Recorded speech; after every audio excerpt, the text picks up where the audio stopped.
what would you tell other people, like during your 76 years of life experience, right? How to live the life to the fullest? Oh no, I want to look somewhere else for the same spark. You maybe have to also work on that. Women can provide for themselves. Men can provide for themselves. Yes. And the spark is not the same. So why would I just stay? You know. Which mother will do that? Now I think back, what will my mother-in-law think of me? I don't care. And there's no perfect daughter-in-law and mother-in-law's relationship.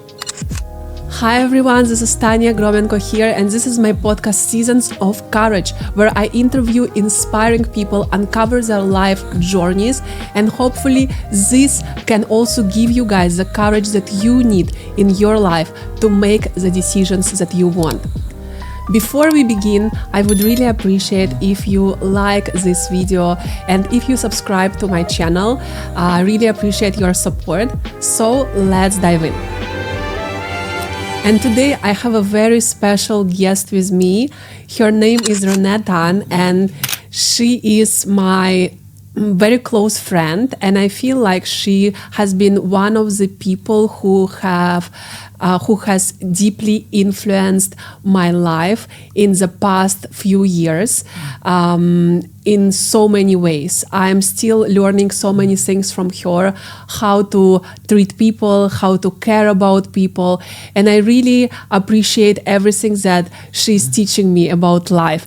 And when I was thinking about who to invite to this episode, she really came into my mind immediately because she is also 76 years old. She has been through such a long journey, and she has a lot of wisdom to share with all of us, I believe. So let's welcome Renee Tan. Hi, Renee. Renee. Thank you. It's so nice to have you here, and thank you so much for being brave and courageous to come and speak to this podcast. I really believe that it will be life-changing for all the listeners today. So let's dive in, and maybe we will talk about your life journey during this 76 years of your life, right? I know, and this has really always inspired me that you have been married for 50 years, which I feel is a super long time. And by the way, I have been to your wedding anniversary as well, and I always wondered, like, how did you make it happen, you know? And what really inspires me about you is that you also have the courage to actually live the life to the fullest, which is really inspiring me. I don't feel like you are 76. I feel like you have more energy than me, you know, like traveling the world. Sometimes you go alone, right? We were together in Kuala Lumpur, you remember? Exactly. And you say, you witnessed my energy level. Yes. I was like, how do you do all that? And you also went to the world cruise, right? Around the world. Yeah, world cruise. And what really inspires me about you as well is how you treat the people around you, how you are so authentic, and so even with your busyness in your life, you always find time for your friends.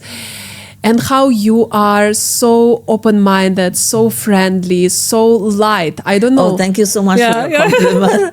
I'm a human being. I have my failures, but I tried. I think my religion taught me a lot. I felt that I'm very blessed the day I was born. And I like to give up positive vibes. So to me, I think don't get your feathers ruffled if you met somebody who's nasty or whatever it is. If you just focus on that, this person must not have a happy life. Because if you really have a happy life, you want to give whatever positive energy you have. So don't get upset. Even if you hear something that you don't like to hear, I will interpret that she don't have the life that you want. So it's basically about having the courage to Yeah. let those people who are not right for you go, right? Yes. Without bitterness, without like, Yes.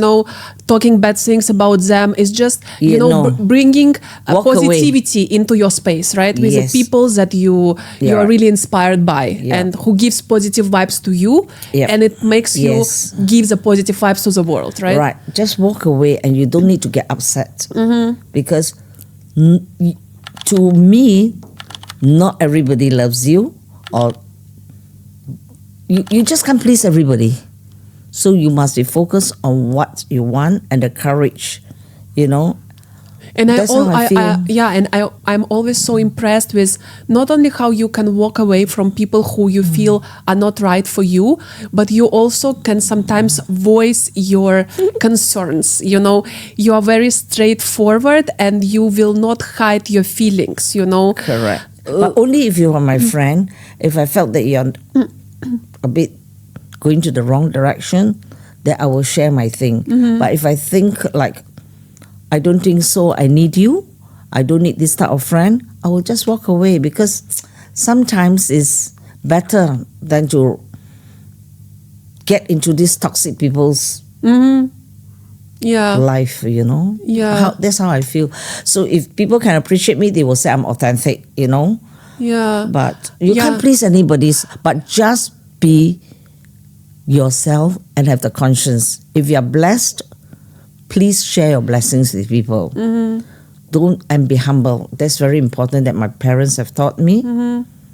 But this people-pleasing energy is a big part of many of our lives, Right. and it's so hard to resist. And what I feel sometimes about me is like when I feel there is something off with a certain person, I also sometimes ask up with myself, it. I'm like, maybe I'm too much, maybe it's not right, maybe they're actually quite good, maybe it's just the No, way I no. see things. So how do you like listen to your body? Do you listen to what Yes. your body is telling you?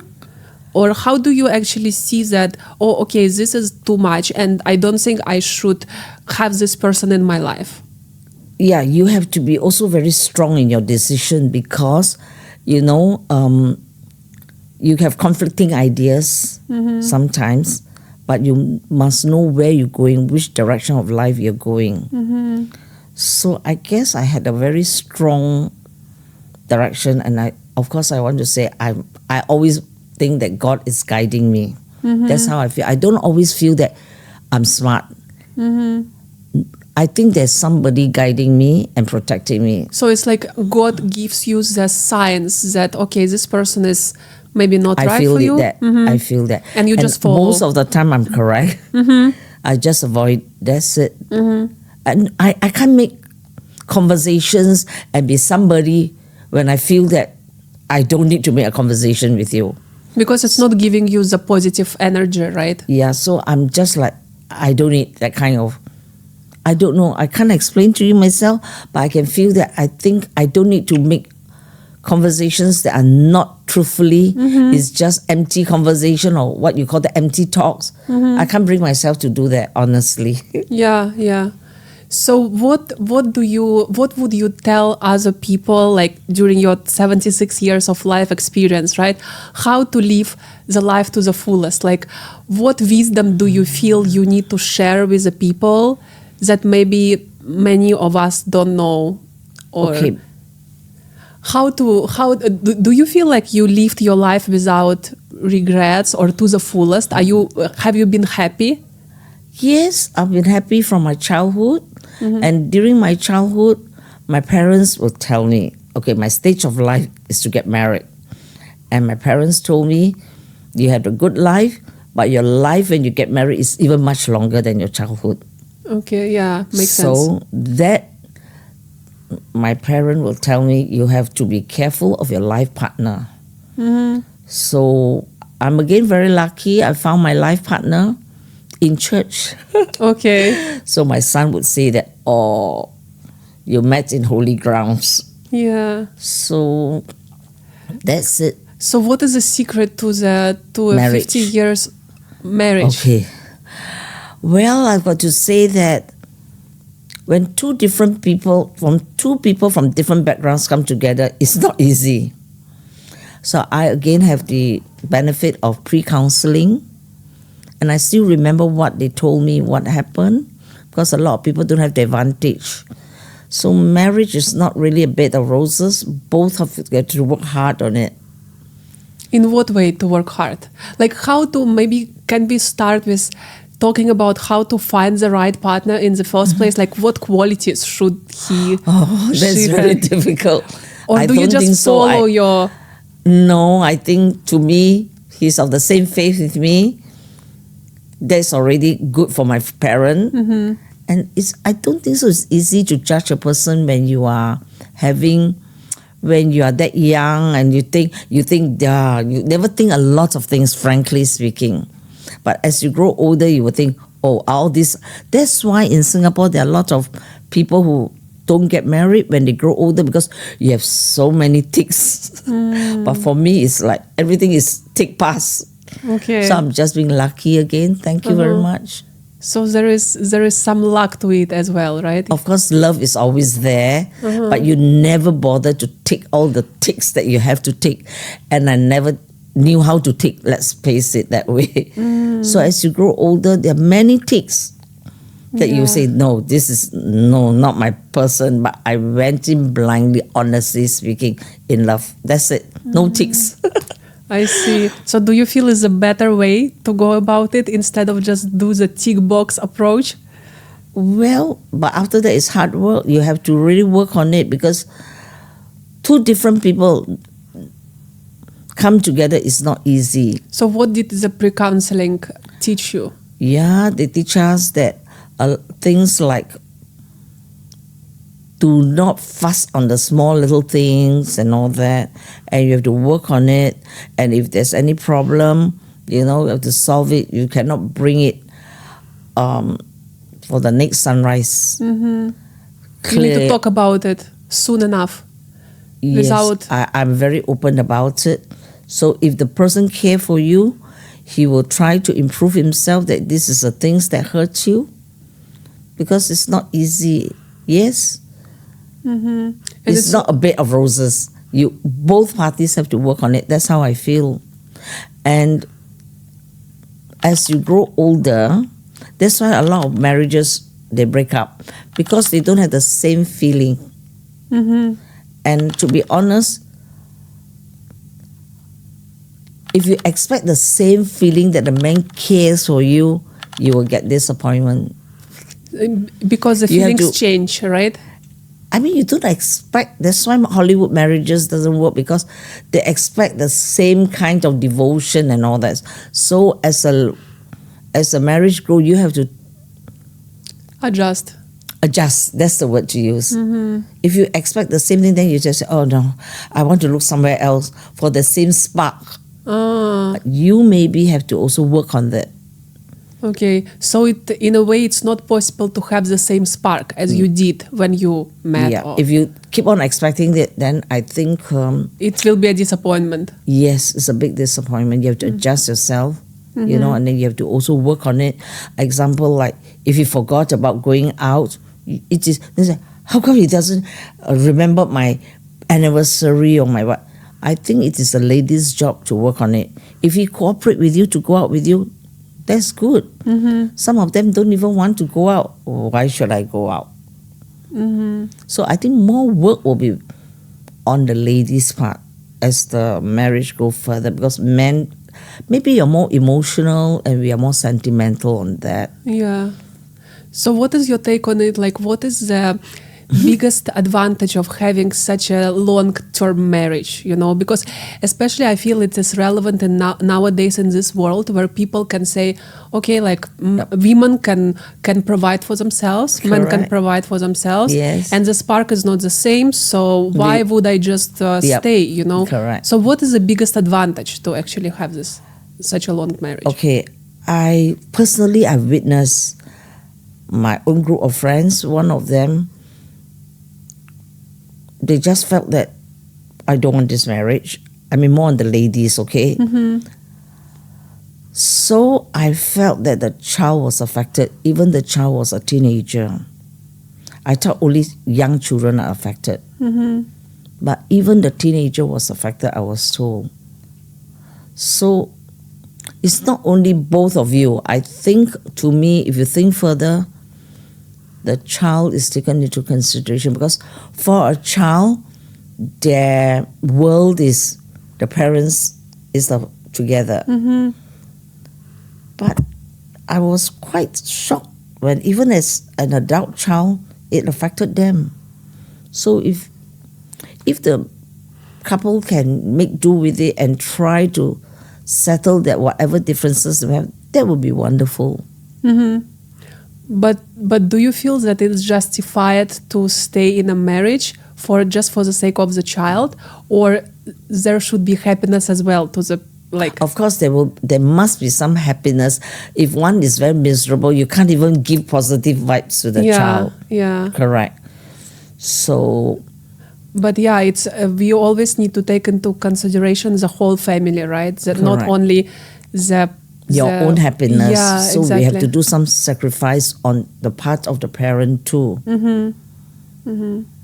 Yeah. But I think I'm just being lucky. Thank God for that. Yeah, exactly. You know, I know it's not easy. But you also understand that it is very hard work, right? Like relationships is hard work. So your understanding of it also makes you more resilient and ready for a long term. For me, it's like no turning back. Yeah. During my time, your parents won't even accept you. Yeah. If you have this something wrong with your marriage. So that makes it that there's no turning back. So divorce is never an option.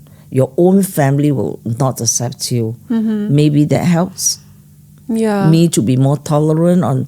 I'm not like, I don't want this marriage. It's never accepted during my time.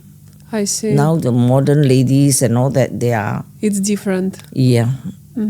So that makes it more difficult, because they are more like happiness. I'm not happy. That's it. They like it makes them give up too fast, right? Yes. Correct. I see. But I've got to say, is two people coming together is not a simple thing. A lot of sacrifices. Yeah. And it's really important to understand, because Correct. I feel a lot of people think that it's easy and they feel like, oh, our story is different. Ours is real love, right? But when they start living together, getting married, after a few years, it all hits the same problem, the same problems. It's not the same problem. If somebody is just always keeping looking for the spark, they will be disappointed. Yeah. And to me, I think if the thing that I cannot forgive as a man is adultery. So any other things I think is forgivable. That's how I view marriage as, you know. I see. Okay. And what gives you the courage to live your life to the fullest? Like, I know that you travel a lot. You sometimes go by yourself, traveling to Europe without, bringing your husband. And I know for a lot of people it's kind of unusual, so to say. Or bad wife, leaving your husbands behind. I was being chided for that. Yeah, I feel like you really defy all the rules in many ways. How you bring up your son, how your relationships with your husband. So how are you able to be so free inside your marriage? Okay, in that case, I got to give credit to my husband. He knew I love to travel a lot. And after his major surgery, he doesn't want to travel. So I do not want to be that wife. Why don't you travel with me? I want to travel. You have been always traveling with me. But I took the understanding part that after this, we have been around the world. I love traveling so much that during my honeymoon, I thought I'm going to get married. I'm going to have a child. I can't travel anymore. During my time, it's only 2 weeks of maternity leave. No, not maternity leave. It's like 2 weeks of your annual leave. Oh, okay. Very short. So short. Then I said, I want to see the world before I get pregnant, before I have child, because then to me I was thinking I have no time. So I know during my marriage, my boss will not decline me because I'm going on my honeymoon. So I asked for I was round the world honeymoon for 43 days. Wow, around the world, a cruise. Yeah, because, no, not cruise this time. It was off by air. I see. It was around the world. So that is really my passion for travel. And I thought I have to sacrifice. After that, I can't travel. 2 weeks, where do you go to? So I better take advantage of my honeymoon. Now, if it's your honeymoon, I think the boss will not decline you. See how much I love travel? And then there's another case. When I gave birth, I have 2 months of honeymoon, 2 months of maternity leave. You know what I do? My second month, I left my child and went to travel with my husband. Wow. Which mother will do that? Now I think back, what will my mother-in-law think of me? I don't care, because travel is so important to me. So both of us, because I know my child is in good hands with my mother and with a maid, travel is so like... It's life-giving to you, right? Yes.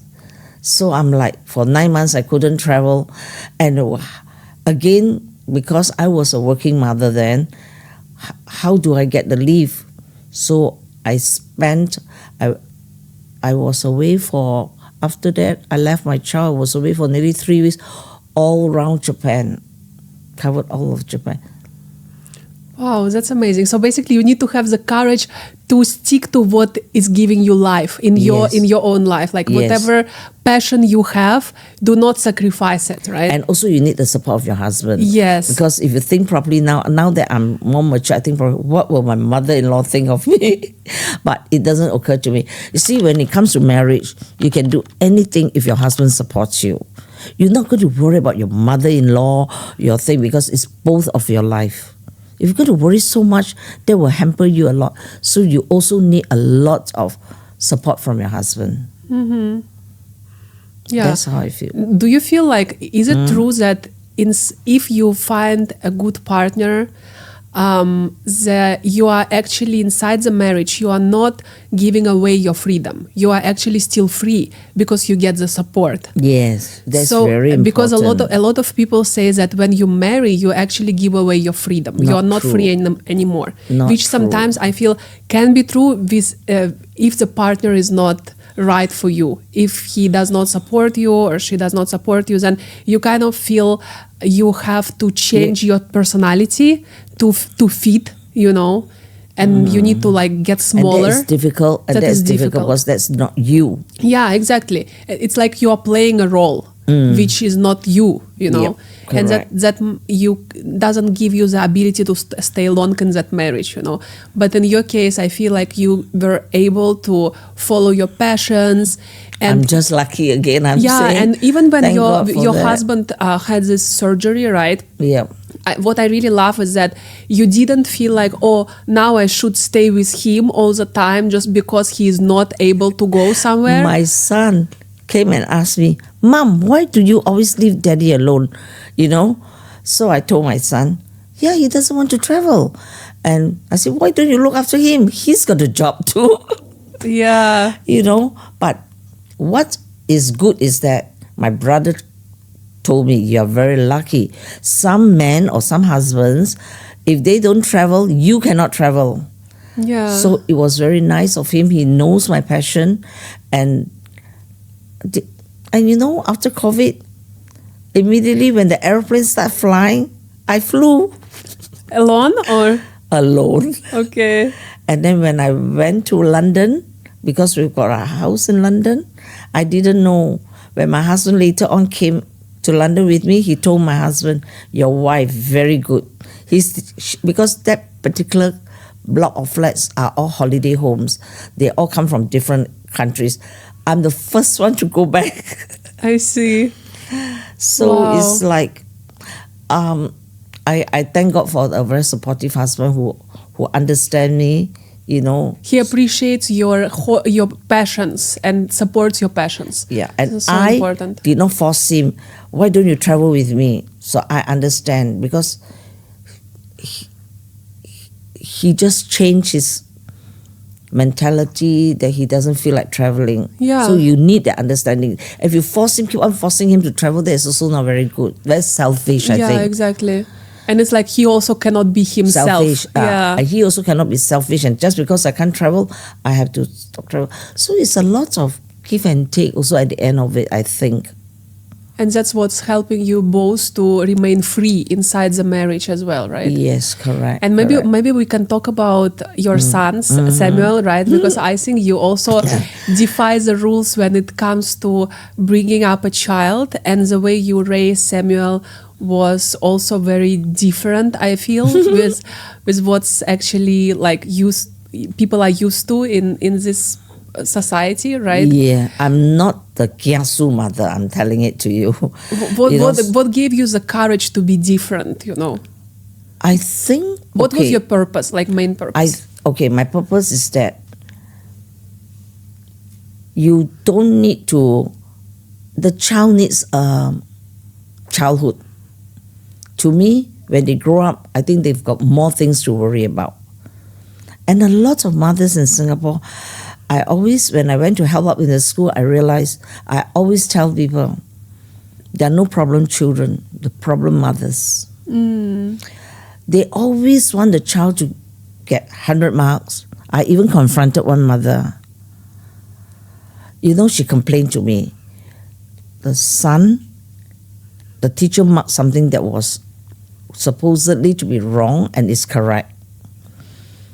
She told me, my son went to tell the classmate that the teacher marked it wrongly. Actually, it was supposed to be wrong. So of course, the other student went to tell the teacher, and the teacher corrected it. So he didn't get 100 marks. She was so upset. So I asked her, "Is 100 marks very important?" And the mother said, "Yes." To me, I think teaching them good morals are more important, right? If it's wrong, it's wrong. So sometimes I think just because they want excellent marks, and she answered me right directly, yes, it's very important. I never expect 100 marks from my child, honestly. So because there are a lot of carelessness when you're young. If you know that they're brilliant, just try to develop it. What is so important about 100 marks? So I guess the way I raise a child, I guess the happiness of a child is very important to me. And if you get a very intelligent child and they don't have the proper moral values, I think I don't want this type of child. I rather prefer, I even told my son, she's gifted. I said, I don't want a gifted child if the child is very arrogant. I prefer not so smart child, but a very good child. How to teach these moral values, and what moral values do you teach? I guess both husband and wife got to be a good example to them. Talking is not important. You have to show it, By example? It is very important. Could you give some example, like of which values do you? To me, the child cannot be rude. That is the number one thing I could not stand. And rude to the parents or rude to anyone? Rude to anybody. Okay. And of course, some people, they allow it because they're too smart, and a lot of them, because we don't have a lot of children, so they are very precious. And maybe also I'm very lucky because I come from a very strict family, and my parents will tell me that if you don't, in the Chinese saying, like if a plant is growing and you don't make sure that it get upright when they are young, it's very hard to change it. So it's better to be strict than to be soft. To me, strict is very important, but not many people like to be, because they love their child so much. They can't afford to see that. But I was like brought up from a family, love it in your heart. You don't need to show it. So when a child is rude, let's say, to the parents or other people, what do you do to stop this behavior? Well, just saying is not enough, right? Yeah, but if you see, some parents will think that, oh, they're still young, let it go. And that's where they don't know. So you need to do it from young. Yes. And then do you know when my son went to primary school, primary 1, he came back and tell me, Mom, there's so many spoil spot. You know what I told him? Yeah, but they didn't know they are spoil spot because they were not being corrected. I told him they didn't know. You know because you know certain behavior is not accepted. So you can't blame the child. So how to correct it? So most parents always let it go because they think they are too young, right? They are too smart. They will know what is right and wrong. If the behavior, they are not being corrected, they didn't know, right? Tanya? Yeah. So for him to come back from school, and I was most shocked. He came back with one vulgar language because no vulgar language is used in my home. And he think it was quite cute. So what did you do? Did you say to him I said, oh no, that is a vulgar language. But I was quite shocked too because I was brought up with no vulgar language. So I was thinking, why did they speak this vulgar language in front of the children? So I'm also quite shocked. So if the parents use this vulgar language, so they will use it. So basically, the parents should show example by their own behavior, and also correct the child from young. Yes. To actually not be rude or Although my son is the only child, every time when he answered people, wow, your mom must have loved you so much, or you're very spoiled, he said, no, my mom is very strict. I see. And then what was a compliment was that one day he told me he realized when he grew up, he said, next time I want my child to be looked after by you. I just laughed because normally the wife would want their own parents to look after. That is natural. So I just said, let's see. You have to face facts and you have to let it go. If the wife wants a mother to look after, and that gives me another point, because when my friend did tell me, say, wow, like when we go out, my daughter-in-law is in the same social circle as me. So they say, oh, your daughter-in-law is very lucky. You know, you got me as my mother-in-law. And then they warned me, they told me, no matter how much you love her, she will love her mother. And I was like, it's okay that she loves her mother because the mother carried her for 9 months.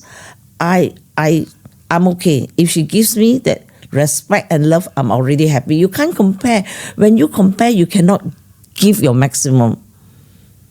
You must be generous enough. You cannot say, oh, she must love me now more than the mother. Then you won't be a happy person, right? Yeah. Then you always think, whatever love I give it to her, she will love the mother. What's wrong? It's more like a transaction, right? Yeah, what's wrong? You know what I mean? To me, I'm okay. So again, you must have enough grace to live through life. Yeah. So a lot of things is that you must have enough grace and enough understanding, and there's no perfect daughter-in-law and mother-in-law's relationship. But I really you love have a good daughter-in-law, then you have a bad mother-in-law. You have a bad mother-in-law, it never. So I'm very grateful that my relationship with my daughter-in-law is good. I think the big thing about which I noticed in your relationship with your son, with your daughter-in-law, is that you do not, you are not too clingy. You have your own really full life, really interesting life, and you care about them, but you don't intervene in their life. Give them the space. Yeah, give them the space. Because some mothers, they feel they cannot get away that the son will love somebody apart from them. Yes. And that's where the jealousy comes in. They think, oh, my son now loves this woman more than me. It's only natural. The love is different. Exactly. It's a different kind of love, right? But in my time, a lot of them say the mother-in-law they always think the son is the one. See, me is, I love my son. My love is extended to the daughter-in-law. It must be this way. She cannot be like somebody's daughter. It's like you treat that her helps. as your own daughter as well. Because your love is extended. Yeah. She's the daughter that now I have. And, you know, we are ladies, we are very sensitive. We will know what is put up show, right? Yeah. We somehow got that kind of intuition. You can put up in people, but it's not genuine. You must genuinely accept her. Even though I'm telling you, she don't accept you, that's fine. Because it is the mother-in-law's job to extend the grace, to welcome her. One day she will wake up. I've got a friend who told me, because when we are young, we felt that mother-in-law is always very intrusive. I heard stories like, actually the mother-in-law is very caring. She came to the house to help her, to check whether they have enough food, but you can't accept it because you're very young. You think, oh, the mother-in-law is coming to check on me. Because that is a natural thing about daughter-in-law or when you're young. But actually the mother-in-law is very caring if you try to look at that angle. And there's another one who told me, when she's got pregnant, the mother-in-law will tell her, don't eat so much of this watermelon. She deliberately eats it. Oh, I see. So you must always understand that as a daughter-in-law, they want freedom and they think that you are too intrusive on them. Yeah. So I also got the benefit that I hear stories about this thing and I try not to be those kind of mother-in-law.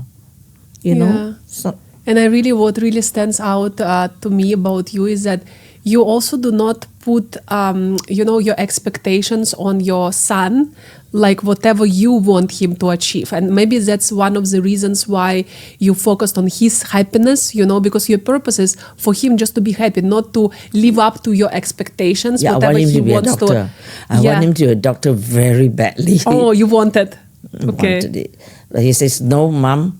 Actually, he was groomed into this science class.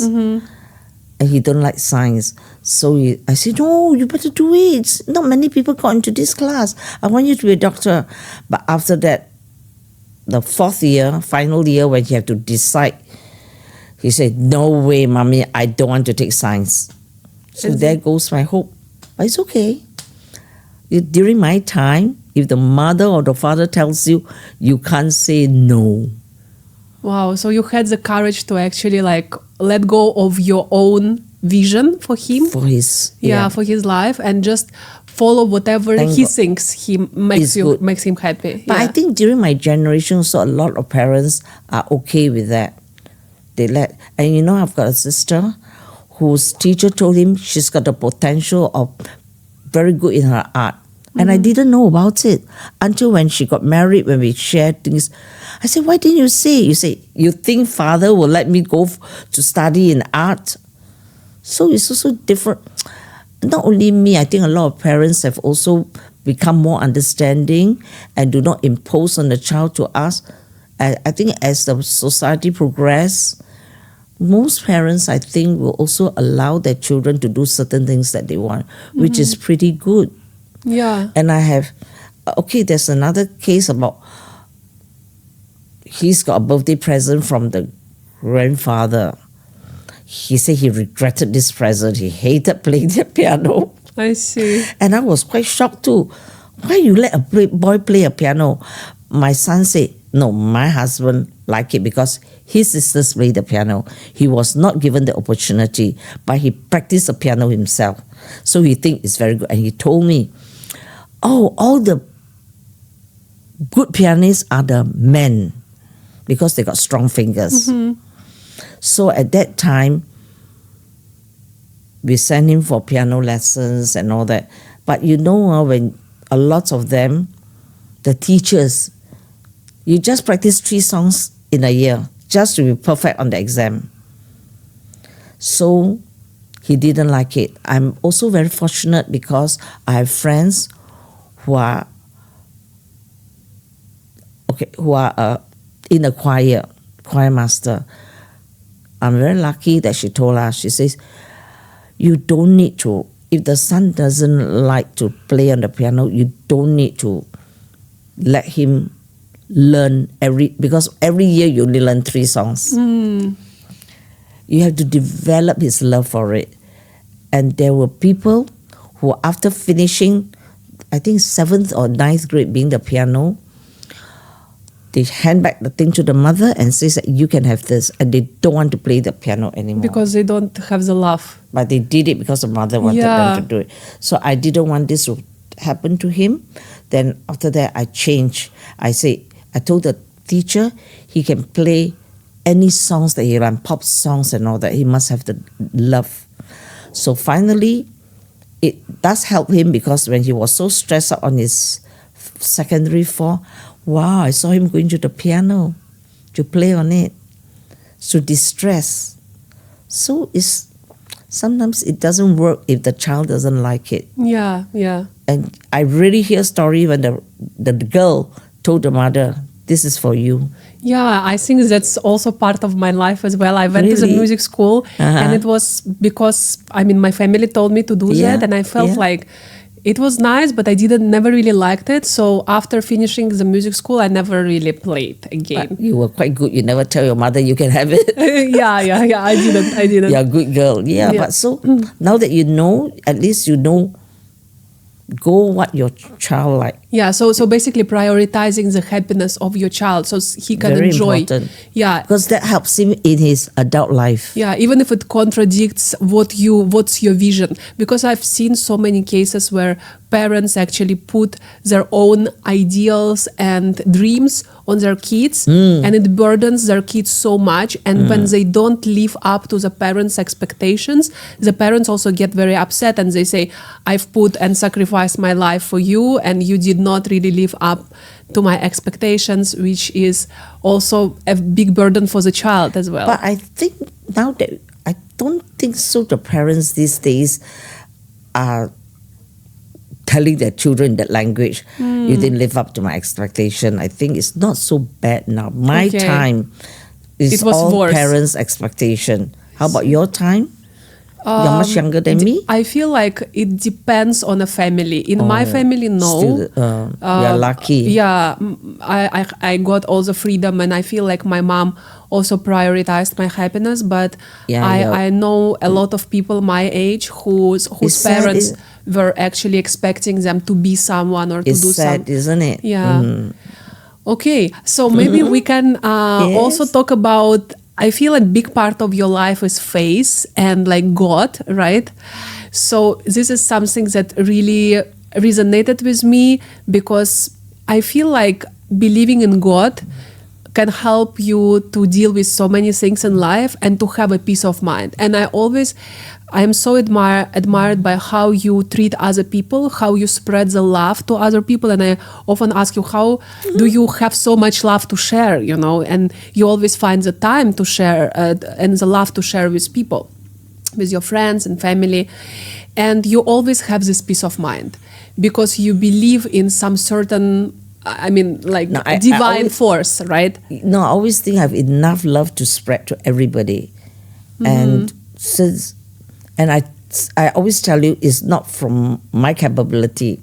So I did explain to you, it's from my faith. Love, courage, peace is the main thing. So believing in God brings you peace, right? Yes. Because you feel that you will always be guided, right, by divine force. Yes. So it's you don't have to put all the burden on your shoulders, right? If I have problem, I know there's somebody who will take care of it for me. But so before that, it's very important. You should not harbor a lot of unhappiness in your heart. Anything that you don't have, you must cleanse your heart. How to clean up? Oh, there's another subject we talk. Because to my religion is that only when you have a cleansed heart, or whatever sin you think you confess to Jesus, to God, then the Holy Spirit will come into you and guide you. You cannot do evil things and then you expect something good. This is the main thing about a human being. At the end of it, all religion teach you the same thing, right? So meaning that you do good to other people, and the good will be returned to you. Yeah, you cannot hold negativity in yourself, right? And when I was young, I was taught, okay, this is very important. It is applied to anybody. You don't need religion to apply to you, but it makes sense to me when I was young, in my teenage years. Number one, don't envy people. You see, you sometimes envy people. This, too much of it will bring to jealousy. So mind yourself. If you admire somebody so much, so much, then you become jealous. And what will jealousy turn to? Hatred. Then you hate that person so much. Why is she so lucky, you know? So the minute you feel that you have too much envy, you know that is wrong. Count your own blessings. Look at yourself, how lucky I am. Don't keep on looking at other people. Then you're never a happy person. I'm always thinking I'm very lucky, I'm born to the... And my parents, my father helped me a lot. He says, nobody wants to be born poor. If you are so blessed, you cannot look down upon people. You must be humble. And that helps me a lot because you don't need to brag about walking about that you are so blessed. You are supposed to bless people.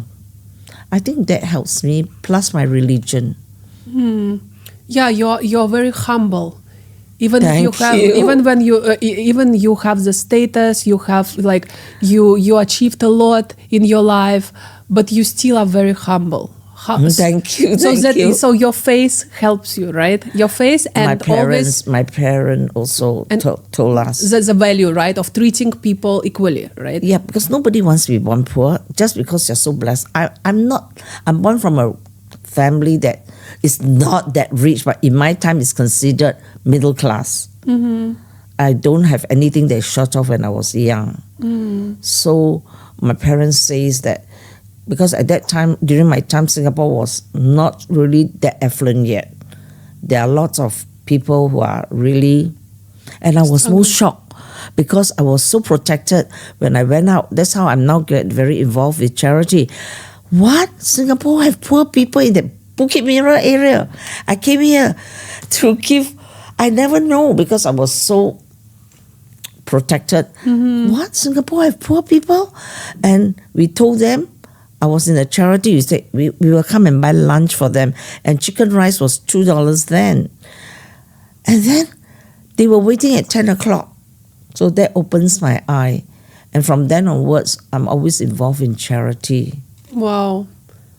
That's amazing how you've always been kind of protected in your life, but you always had the eyes to see other people's struggles and like, relate to it and help them, Yeah. Yeah, I just have one heart that I feel. So I thank God for that because some people are so involved with themselves, they don't care about poor people. I don't know why. I'm always there and I'm always willing to help if I can.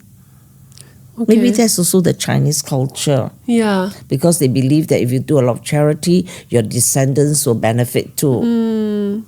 Yeah. Understand. And what makes you be close to God? Like you said, it gives you the peace of mind, right? The peace of mind and the love the positivity that you want to spread, right? Yes, because when I was young, like you say, they teach me all the principles that is very useful when you grow up. Like, don't get envy, then you turn to jealousy, and then the religion always teach me you cannot be evil, you must be pure in heart before you can get the blessings from God. So that every time you do something wrong, you know you have the conscience that it's wrong. So the religion does help me in that because not easy to live in this world. Exactly, yeah. Yeah. It kind of like grounds you, right? And then you sometimes get swept up in all this greed and all that. And I got to tell you honestly, I'm very contented with my life. There are people who have 1 million, not enough, they want 2 million. That is where they don't have contentment. It's always chasing another goal, right? Chasing. My religion will teach me to be contented. To be grateful for what you already have, to be able to enjoy it. Because you keep on looking at can I speak in Mandarin? There is such a thing like, in Mandarin is like, okay, maybe I literally translate to you. one mountain is always higher than the other mountain. It's like there will always be people who you can compare yourself and find yourself miserable, right? No. No? And you keep on wanting to compete with people. With people. And you never find your contentment. That is a Chinese saying, 一山有一山高. So, like, I'm out in the society, every time you look around people, you always want to be that somebody. You will never be happy, or you will never be, I don't know what you're going to say, that I haven't got that feeling. So you must be contented yourself. Don't you think so, Tanya? Yeah. If you don't have contentment, you keep on chasing. When is it going to stop? Yeah, I feel that's so relevant nowadays in this world, where we are kind of... Especially, yeah, I'm already in the society. I can see, what I mean. You can see different kinds of people and... So I think, like you said, coming back to what you said previously, is that it's important to know what gives you pleasure in this life, what are your values, focus on positive people. And on always peace count of your mind, blessings. Count blessings. Even though you say you don't have, but you think, I have a very good... Anyone can, like, even we have... arms, legs, eyes. Yeah. My grandma always used to say that. Like, you can speak, you can hear, you can see. This is already a blessing, right? Especially you see some people, about children, forcing their children to study. Can you imagine some people have autistic children and all that? And then you think my child is so perfect. Not so smart, but it's okay. Maybe you're blessed, he's got blessed in other things. Our academic education in Singapore is not meant for everybody. Let me put it very clear. Mm-hmm. But it's not tailored for every child. And my son is not the typical child who will sit down and do work for you. You must realize it. Is it that important? Is his happiness small? If you think he's smart enough, he can make it. Yeah. You must adjust to who your child really is. Yeah. Yes. I repeat again, Singapore education system is not tailored for everybody. Mm-hmm. Yeah. Especially if you have a boy, Tanya, it's different. Because I struggle with that. Our thinking of studying is so different from them. But I'm very fortunate that my husband always tell me, leave him alone. Because, we ladies are very conscientious in our study. We do things like that. They don't do things that way, Tanya. You have to be alert. But if he's intelligent enough, fine. Let him have the space. Let him play. Yeah. Thank you so much for sharing. To mention. Yeah, I think it's pleasure. It's so important to remember all of this, and to remember that you guys can also have the courage to live the life on your own terms, and not necessarily following what the society tells you to do and what the other people tell you to do. Especially the Singapore mothers, I really pity the children. Yeah, they are chasing. They never think about their happiness. That I'm very sad because I do help out in school, mm-hmm. and then when there's a naughty child, then they will school. Then I was thinking, hello, you're helping. They got enough scolding from the teachers. Then why did you as a helping mother have to be so strict to them? And you know what? The mothers will push back the boy to me. Okay, you look after this boy. I look after the boy. I use a different method. Mm-hmm. They don't give you problem. Yeah. So love your child, because it's not easy to give birth to a child who has limbs, eyes, and all that, as what your mother say, Yeah. or your grandmother say. Always count your blessings, and live your life to the fullest, and don't compare. Don't compare. Yeah.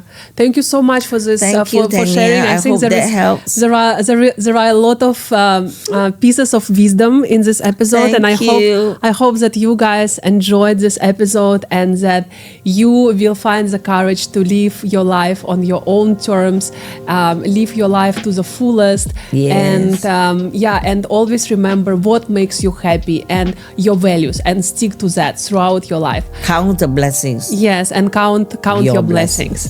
Thank you so much, and appreciate you watching this episode. Don't forget to subscribe to this channel and like this video, and see you next time. Thank you.